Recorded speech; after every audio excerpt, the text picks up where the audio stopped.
Assalamualaikum dan salam sejahtera. Anda bersama saya Nur Asmida Arifin dalam berita 3 dimensi Institut Pembangunan dan Kecemerlangan Kepimpinan AILID. Selepas 11 hari mengerah keringat dan kudrat, kontijen negara menamatkan cabaran di Sukan Commonwealth 2022 dengan pencapaian membanggakan apabila meraih keseluruhan 7 pingat emas, 8 perak dan 8 gangsa. Kejayaan itu sekaligus menyamai pencapaian ketika edisi 2018 di Gold Coast, Australia apabila Kem Malaysia membawa pulang 7 pingat emas, 5 perak dan 12 gangsa.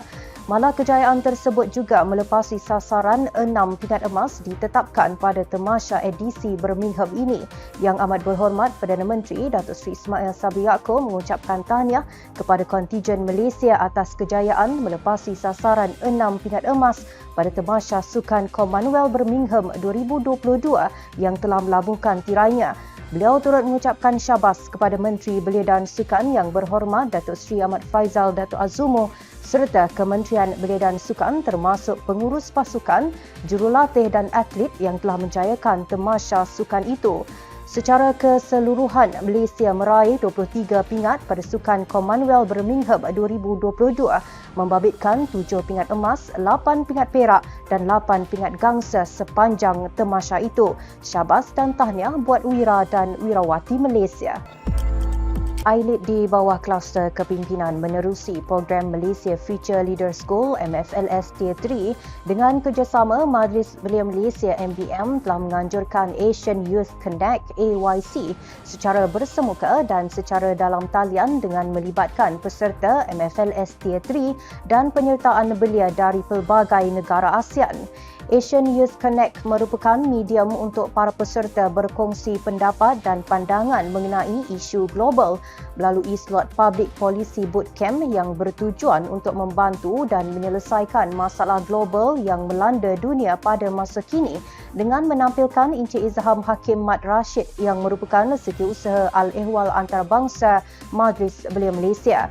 Menurut Encik Izham Hakim, pelaksanaan dasar lazimnya menyusul selepas peringkat penciptaan agenda dan penggubalan dasar yang memberi tumpuan kepada merealisasikan operasi sebenar program yang dirangka bagi memfokuskan delegasi antarabangsa dalam proses sumbangsaran ke arah mencari jalan penyelesaian.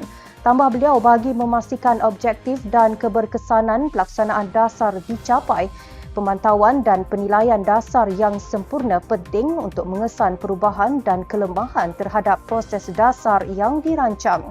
Semoga perkongsian sebegini dapat memberi peningkatan kapasiti penglibatan pelajar bagi membudayakan ilmu dan pembangunan minda kelas pertama di peringkat antarabangsa. Belia merupakan asas kepada keutuhan dan kekuatan sesuatu bangsa dan negara.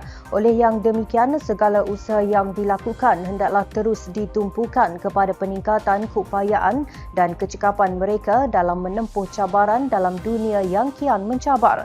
Mengambil inisiatif mengenainya, AILID menerusi Kem Wawasan Negara Gunung Pulai Johor terus giat melaksanakan bicara kenegaraan anak muda secara online membincangkan topik berkaitan belia dan negara, apa fungsinya. Program yang disiarkan secara dalam talian menerusi Facebook Live Kem Wawasan Negara Gunung Pulai ini telah menampilkan saudara Muhammad Fairuz Rosli yang merupakan Timbalan Presiden Majlis Belia Malaysia. Menurut saudara Muhammad Fairuz, belia hari ini haruslah memahami dan mempunyai ilmu pengetahuan di samping mahir dalam setiap perkara yang digariskan dalam menjaga kedaulatan negara dan kesinambungan usaha-usaha pembangunan yang hendak dicapai selaras dengan matlamat menjadikan Malaysia sebuah negara maju. Tambah beliau lagi, setiap kementerian atau agensi di negara ini berperanan dalam melaksanakan program berkaitan pembentukan watak dan jati diri bagi mengekalkan sifat kenegaraan dalam diri setiap belia serta bersedia mengharungi arus perdana di masa akan datang. Semoga perkongsian sebegini memberikan kesedaran kepada belia untuk terus mengekalkan perpaduan kaum dan keamanan untuk membawa negara memasuki era pembangunan yang maju. Saudara, apabila kita dilanda masalah, anggaplah ia sebagai satu cabaran kepada diri kita. Ini menunjukkan bahawa sudah tiba masanya untuk kita menggunakan seluruh potensi diri kita. Sekian dulu dari saya. Terus ikuti kami di semua platform media sosial Aileen.